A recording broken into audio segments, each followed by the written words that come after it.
Ahojte, dneska som si pripravil ochutnávku sladkosti, tak ideme nakúpiť do obchodu.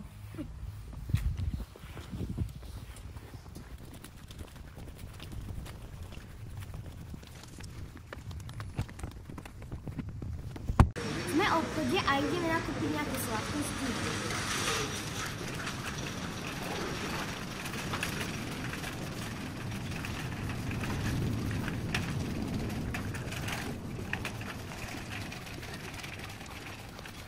Kúpili sme Nerdy. Americká sladkosť, to je gulička obalená na čokoláde. Pamätáte si video s Prajmi? To boli začiatky.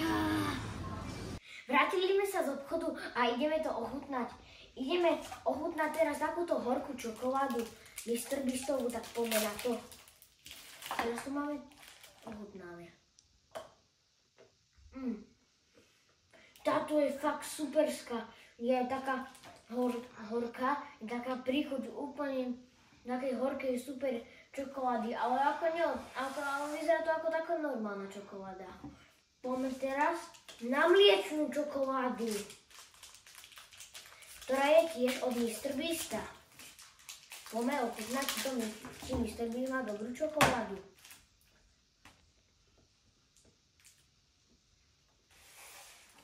Toto je čokoláda, ktorú si musíte kúpiť, naozaj. Toto je geniálna čokoláda. Určite si ju kúpte. A máme tu teraz od môjho obľúbeného youtubera Tahry Drink. Tak ideme ho ochutnať.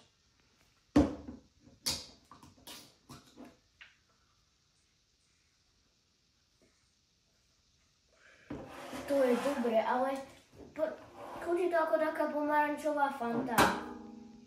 Poďme na malinový Tahry Drink.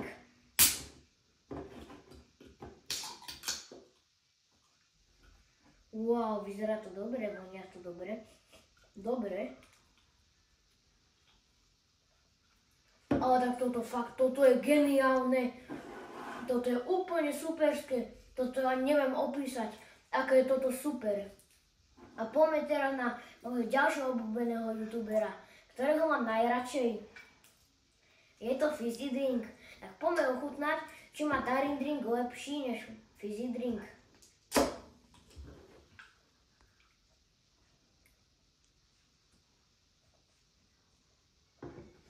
Aj tento to má taký dobrý, ale nie je to až také. A vyhráva Fizzy Drink. A na záver, tu máme takéto Nerdy. Pozerajte, ako vyzerajú. Sú také malé, drobné potvorky a idem to ochutnať. Je to také dosť kyslé. Mne osobne to nechutí, ale možno vám to bude chutiť. Je to také žlté, nafarbené, tam aj rúžové, aj zelené, aj fialové. Sú tam rôzne farby, aj vnútri sú tam všelijaké tvary, aj srdiečka, aj všetko. Tak toto až tak neodporúčam a už sme asi na konci videa. Čaute.